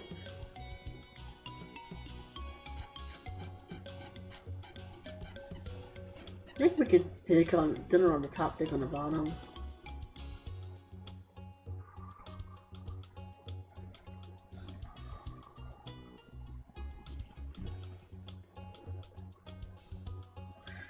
Some laugh lines. God, she's so jealous. I'm like, I love it. Yeah, there she is, Francesca, Franny. There she is! Yay! Yay! That's my boss! Yeah, the one who found me. Well, who found me? It took me in like a stray cat. Or like a stray raccoon, really. Yeah, there she is, there she is. Yeah. Oh god, she's gonna kill me later. I still have a bunch of dolls I need to process for her. It's fine. It's fine. It's fine. It's fine. I'm fine. But okay, now that I've done Franny, I'm gonna save her. I'm gonna save coloring her for a different stream. Definitely. Let's see. For now, let's go here. Yeah, there we go. Oh god. Whew. Yay! I actually accomplished a lot today. I drew Franny. Even though I know she's gonna keep on getting after me for saying that. I drew Franny. She looks cute. Even though I really didn't do a 3D this time, I'm definitely gonna do it for next time. I wanna see about making a bit of a. I wanna see about making like a full like 3/4 view, side view, and back view, so that when I go into Blender, I can just import that in and make it from scratch. I'm probably gonna make it based on her current model, so she'll just be like a tiny little statue. She won't really be like a movable, posable character, which is fine. She's meant to be like a little, she's just be a little thing, just a little thing. She's cute. She's cute to find the way she is. Don't let her know that I called her cute, please. She'll never let it out of her head. It's already hard enough being her bodyguard. Ugh. Oh god, but anyway, this is it. This is the end of the stream. I'm gonna get ready to like wrap it up, and also I'm gonna work on next week's schedule. I have it set for like it's mainly gonna be more of a break week with like 1 or 2 streams in between. But what I am gonna do, I'm probably going to start playing Final Fantasy 16 this Sunday. And if I don't play Final Fantasy 16, then I'm going to replace it with either another round of Bowtie, or I'm going to start playing Samurai Legend Musashi. Someone really got me back into actually Samurai Legend Musashi recently because of a live action series referenced it recently, and I have to. I never completed Samurai Legend Musashi, even though it is one of my favorite action games. It's one of my favorite action RPGs, and Musashi has such a good character design. Oh my god, I love it! Gosh, yeah. But, gosh, this is it. I'll probably put up a schedule on Sunday, where you'll also probably see me playing Final Fantasy 16. That's gonna be fun. I've only played up to where the demo is for the memory portion, so it's going to be like pretty much almost brand new. I don't know how long Final Fantasy 16 is going to be, but what I might do if it's like really long, I might just break it up into parts. So I might do like 2 hours there, 2 hours here, seeing how far I can get. Or if I get like really brain rotted about it, I might do like 4 hours. I might do 4 hours, take a break, and then do another 4 hours sometime later. I'm probably not gonna do it all in one spurt because that would kill me. Like, that would absolutely kill me. I'm not built for 24-hour streams. But I'll let you guys, I'll let everybody know as you go, as it goes, and as I know. As you know, always, I am on Twitter, or X, formerly Twitter, under my name, Lafayette Dio. Is Lafayette _Dio VT. Yeah.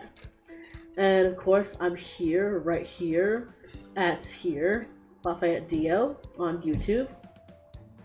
I don't really have anywhere else I am right now. I'm probably going to start clipping my stream soon, so I might post some clips soon enough. It's gonna be my first time clipping, but I have done like stuff in After Effects before, so I should be fine. Anyway, it's time for me to go. For those in the past, for those in the future, for those living in the present right now, I hope to see you all then. I hope to see you all soon. I hope to see you all even back then. Well, I'll see you all later. Bye-bye.